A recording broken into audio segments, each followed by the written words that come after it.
माझे नाव लता निवृत्ती हुले. मी तळेगावमध्ये इथेच राहत आहे. मला 2009 पासून अस्थमा आहे.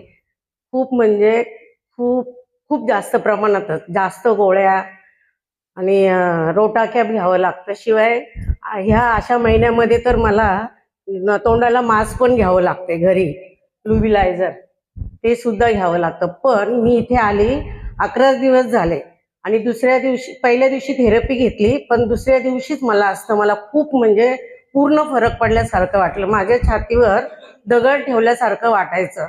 आता मी एकदम रिकामी रिकामी अशी वाटते आणि अजिबात दम लागत नाही. मला असं वाटतं औषध पण घेऊ नये, पण ते 1 दिवसातनं एकदा मी रोटाकॅप घेते. बाकी काय किती वेळा घ्यायचं? त्याच्या आधी मी 3 वेळा रोटाकॅप घ्यावं लागायचं. शिवाय त्याच्याबरोबर 7-8 गोळ्या पण असायच्या. आता तर गोळे नाहीच घेत, पण रोटाकॅप एकदाच घेते, कारण असावं म्हणून एकदा, पूर्ण बंद करायचं नाही म्हणून. धन्यवाद. आता ही नवीन जी मशीन आली याच्या थेरपीज विषयी काय वाटते? त्याचा लाभ तर होईलच सर्वांना आणि फरक तर पडणारच आहे 100%. मनात अशी भावना ठेवा की मी बरी होणार आहे. तुम्हाला दुसऱ्या दिवशी त्याचा लगेच रिझल्ट लागतोच. आणि आपल्याला काय बदल होतो